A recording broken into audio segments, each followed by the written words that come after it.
Hello everyone. C23 CME regular కానీ supply ఎవరికైనా ఉంటే వాళ్ళు కూడా రాసుకోవచ్చు. ప్రీవియస్ బ్యాచెస్ వాళ్ళు CME DBMS important questions third semester ఇప్పుడు చెప్తాను. CM305 కోర్స్ కోడ్ వచ్చేసినప్పటికీ ప్రీవియస్ ఇంపార్టెంట్ క్వశ్చన్స్ కూడా పెట్టాను, లైక్ డిజిటల్ ఎలక్ట్రానిక్స్ కానీ అండ్ దెన్ ఇంకా మనకి డేటా స్ట్రక్చర్స్ త్రూ అది కూడా పెట్టాను. ఇప్పుడు DBMS పెడుతున్నాను, సో చూసుకోండి, లింక్స్ ఇస్తాను.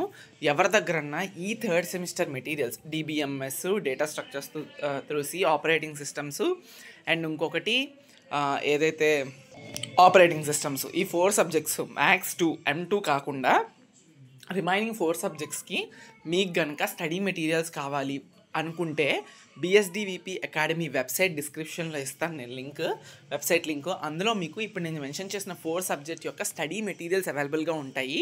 అందులో మీకు కరికులంలో మెన్షన్ చేసినట్టుగా కాన్సెప్ట్ వైజ్గా ఉంటాయి. దాంతోపాటుగా 3 మార్క్స్కి డీటెయిల్డ్ ఆన్సర్స్ ఉంటాయి, 10 మార్క్స్కి క్వశ్చన్స్ ఉంటాయి. సో అర్థం చేసుకోండి నేను చెప్పింది. మీకు ఇంపార్టెంట్, మీ దగ్గర రిసోర్సెస్ లేవు అనుకుంటే పక్కాగా తీసుకోవచ్చు. ఆ మెటీరియల్ ఎలా ఉంటుందో కూడా will go through that. So ఈ పర్టికులర్ సబ్జెక్ట్ యొక్క ఇంపార్టెంట్ క్వశ్చన్స్లో భాగంగా టోటల్ 5 యూనిట్స్ ఉంటే unit 1 29, unit 2 26, unit 3 26, unit 4 16 and unit 5 13. Okay, so అది మనకి వెయిటేజ్ వచ్చేసినప్పటికీ. సో ఫస్ట్ 29 మార్క్స్కి యూనిట్ 1లో అసలు ఏమేమి అడుగుతున్నారో చూద్దాం. మనం ప్రీవియస్ క్వశ్చన్ పేపర్స్ అనాలిసిస్ చేసినప్పుడు వాట్ అబ్జర్వ్డ్ ఈస్ ఇంపార్టెంట్గా 2 క్వశ్చన్స్ ప్రీవియస్ పేపర్స్లో అడిగారు. అందులో ఫస్ట్ ఇంపార్టెంట్ క్వశ్చన్ ఏంటి అంటే 1.9 ఎక్స్ప్లెయిన్ మ్యాపింగ్ కార్డినాలిటీస్. చాలా చాలా ఇంపార్టెంట్, ఎందుకంటే అది అడుగున్నారు కాబట్టి మీరు ప్రిపేర్ అవ్వాలి. ఆ తర్వాత 1.14 ఎక్స్ప్లెయిన్ ఫంక్షనల్ డిపెండెన్సీస్ నార్మలైజేషన్స్. ఇప్పుడు చెప్పిన 1.9 1.14 కూడా PQP ప్రీవియస్ క్వశ్చన్ పేపర్స్లో అడిగిన క్వశ్చన్స్ కాబట్టి మీరు కొంచెం స్ట్రెస్ చేసి చెప్తున్నాను. అలాంటి క్వశ్చన్స్ చాలా ఉన్నాయి ఇందులోని. ఓకే, మీరు బాగా ప్రిపేర్ అవ్వండి, ఓకేనా. అవి ఎక్కువగా అడిగే రిపీటెడ్ క్వశ్చన్స్లో మీకు అవ్వచ్చు. ఓకే, నెక్స్ట్ వచ్చేసినప్పటికీ ఏంటి అంటే ఇక్కడ చూడండి 1.7 explain database administrator users and database architecture with diagram. So బేసికల్గా ఏంటి అంటే డేటాబేస్ అడ్మినిస్ట్రేటర్ అంటే ఏంటి, వాటి యొక్క యూజర్స్ కోసం, అండ్ అలానే డేటాబేస్ సిస్టమ్ ఆర్కిటెక్చర్ ఎలా ఉంటుంది, చాలా చాలా ఇంపార్టెంట్. ఇందులో 2 ఎస్సేస్ అని చెప్పాను కదా, 1.7, 1.9, 1.14. ఓకే, ఈ 3 చాలా చాలా ఇంపార్టెంట్. అవి కాకుండా ఏమైనా ఉంది అంటే ఇంకొక క్వశ్చన్ ఉంది, అదేంటి అంటే మీకు 1.8 చదువుకోండి. అందులో నుంచి మీకు ఏదన్నా అడగొచ్చు, షార్ట్స్ కూడా పనికొస్తాయి. But first priority me time చూసుకోండి, మీరు ఎలా ప్రిపేర్ అవుతున్నారో చూసుకోండి, మీకు ఇంకా మంచి మార్క్స్ కావాలా అని చూసుకోండి. ఇవన్నీ ప్రయారిటీస్లో పెట్టే నేను చెప్తాను ఏదన్నా. Start with 1.9, 1.14, 1.7. Those 3 are the first priorities and then 1.8. ఇవి ఇంపార్టెంట్ ఎస్సేస్. షార్ట్స్ విషయానికి వస్తే 1.2 ఒకటి, 1.4 ఒకటి, ఓకే, అండ్ దెన్ ఇప్పుడు 1.8లో కూడా మీకు యూజ్ అవ్వే షార్ట్స్ మీకు కనిపిస్తాయి. సో ఈ 2 షార్ట్స్ కింద బాగా ప్రిపేర్ అవ్వండి. నేను చూపిస్తా ఉన్నాను కదా మెటీరియల్ ఎలా ఉంటుందో, ఇప్పుడు చూడండి.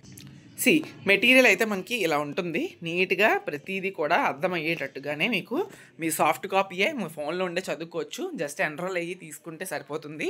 విత్ నామినల్ ఫీ 4 సబ్జెక్ట్స్ ఉంటాయి, స్టడీ మెటీరియల్స్ ఉంటాయి, చెప్పాను కదా. సో నీట్గా ఎక్కడ మీకు ఇబ్బంది పడక్కర్లేదు, ఇంక ప్రతిదీ కూడా చాలా క్లియర్ కట్గా అర్థమవుతుంది. అండ్ షార్ట్స్ 3 మార్క్స్ క్వశ్చన్స్ ఏవైతే ఉన్నాయో వాటి రిలేటెడ్ ఆన్సర్స్ కూడా ఉంటాయి. నేను చెప్పిన వాటికి ఇందులో మ్యాచ్ చేసుకొని ఇంపార్టెంట్ ఏది అనిపిస్తే అది చదువుకోండి, అన్నీ చదవాల్సిన నీడ్ లేదు. అండ్ ఎస్సేస్ ఏవైతే ఉన్నాయో దానికి జస్ట్ ఇందులో క్వశ్చన్స్ ఉంటాయి. ఓకే, అవి నీట్గా ఫ్రేమ్ చేసి క్వశ్చన్స్ ఉంటాయి. వెరీ వెరీ ఇంపార్టెంట్ క్వశ్చన్స్, తర్వాత ఏమంటారు ఇంపార్టెంట్ క్వశ్చన్స్, అవన్నీ కూడా మీకు ఇందులో కూడా దొరుకుతాయి. ఓకే, అర్థమవుతుందా? సో అది మ్యాటర్. సో ఇలా ప్రతిదీ కూడా మీకు ప్రతి సబ్జెక్ట్ ఉంటుంది అంతే. ఓకే, యూనిట్ 2 నుంచి ఐఎమ్ వెరీ సారీ 29 మార్క్స్ వస్తాయి అన్నాను కదా, 3 షార్ట్స్ వస్తాయి. సో అందులో మీకు 1.2, 1.4 చదువుకుంటారు. దాని తర్వాత 1.6, 1.8 కూడా ఇంపార్టెంట్ షార్ట్సే. సో అవి నేను చెప్పడం మర్చిపోయాను, చూసుకోండి. ఓకే, తర్వాత కాన్సెప్ట్స్ ఆఫ్ SQL నుంచి 26 marks, which means of 2 essays and 2 shorts. ఇందులో మీకు చాలా చాలా ఇంపార్టెంట్. మరి అస్సలు మీరు ఎంతైనా ఎక్కడ ఉన్నా మీరు చెప్పాల్సిన ఆన్సర్స్ ఏంటి అంటే ఇంపార్టెంట్ ఏంటంటే 2.10 explain select statement with where order by group by and having clauses with examples and example ప్రోగ్రామ్స్తో పాటు ప్రిపేర్ అవ్వండి. మీరు ఎక్స్ప్లెయిన్ చేయాలంటే ప్రోగ్రామ్ ఉండాలి కదా. ఎక్కడో ఏదో డేటా ఉంటుంది, టేబుల్ ఆ డేటా సెట్ ఉంటుంది, ఆ డేటాబేస్లో నుంచి ఏదో ఒక స్టేట్మెంట్ని మీరు సెలెక్ట్ చేసుకోవాలనుకుంటున్నారు, దానికి సెలెక్ట్ అని యూస్ చేస్తాము. మీకు దానిలో ఫిల్టర్ పెట్టాలనుకుంటున్నారు, ఆర్డర్ బై అంటారు, లేదంటే వేర్ క్లాజ్ యూస్ చేస్తారు. Where salary of a person equals to 2000 లేదా where salary of the person greater than 2000. ఇలా మీరు ఏమైనా చూడాలి అనుకుంటే మరి ఇవన్నీ కండిషన్స్ ఉంటాయి కదా. సో అందుకే ఎగ్జాంపుల్ ప్రోగ్రామ్ లేకుండా దీన్ని రాయలేరు. 2.10 చాలా చాలా important. With example programme prepare అవ్వాలని నేను చెప్తున్నాను. ఆ తర్వాత ఇందులో ఏంటి అంటే 2.13 explain transaction control commands, commit, save point, roll back, grant and revoke చాలా చాలా ఇంపార్టెంట్. ఆ తర్వాత 2.15 జాయిన్స్ ఏవైతే ఉన్నాయో చాలా చాలా inner join, outer join, cross join, self join, ఇవి with syntax and examples prepare అవ్వండి. సింటాక్స్లు ఎగ్జాంపుల్స్ ప్రిపేర్ అవ్వకపోతే మీకు మార్కులు పడవు, 0 వేసేస్తారు. డైరెక్ట్గా చూసుకోండి.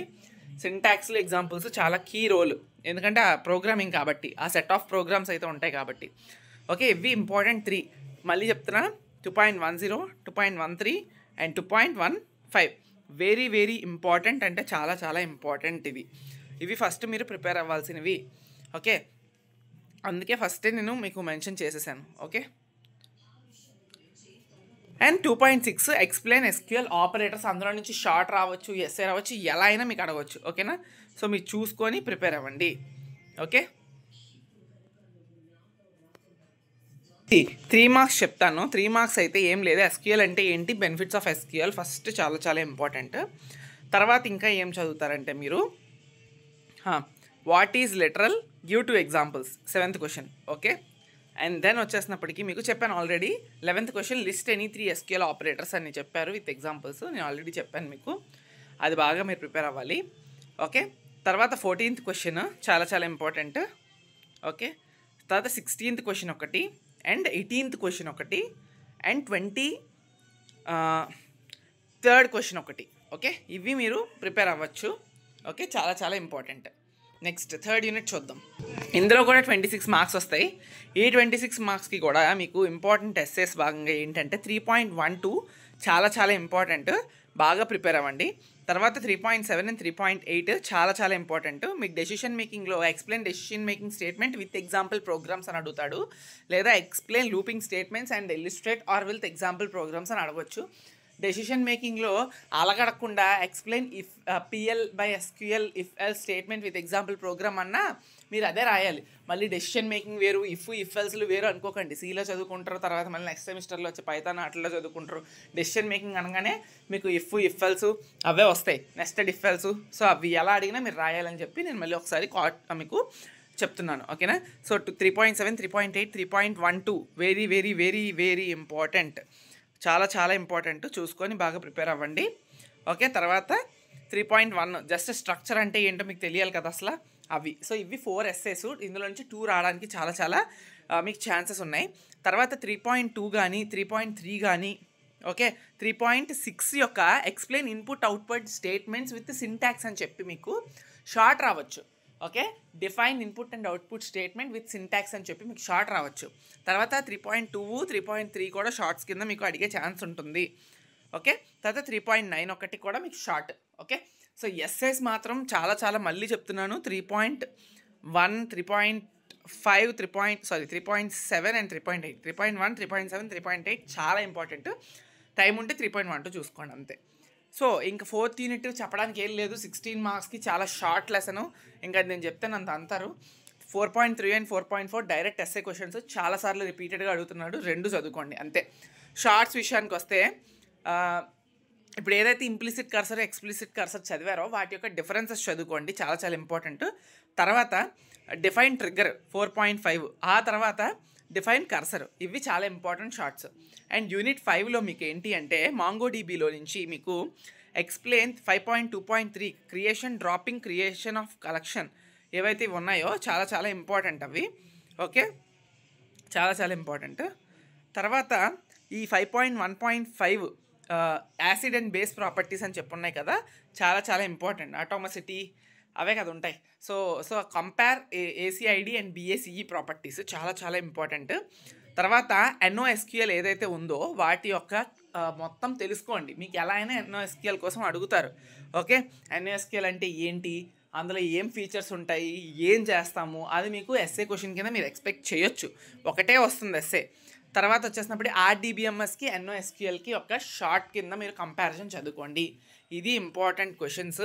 ప్రతి లెసన్ నుండి 3-4 చెప్పాను. నేను చెప్పిన ప్రయారిటీలో కూడా చెప్పాను. మీ దగ్గర 4 చదివి ఓపిక లేకపోతే ఎలా చదవాలో ప్రతి లెసన్కి ప్రయారిటైజేషన్ నేను ఇచ్చాను కాబట్టి అలా చదువుకోండి. షార్ట్స్ కూడా సింపుల్గానే చెప్పాను. షార్ట్స్ యొక్క డీటెయిల్డ్ ఆన్సర్స్ కావాలంటే మీకు చూపించాను కదా, మెటీరియల్లో చాలా క్లియర్ కట్గా ఉంటాయి. మీరు ఎక్కడికి వెళ్ళక్కర్లేదు షార్ట్స్ రిలేటెడ్గా అయితే మాత్రం. సో తీసుకోవాలనుకుంటే తీసుకోవచ్చు. Link in description. Thank you so much.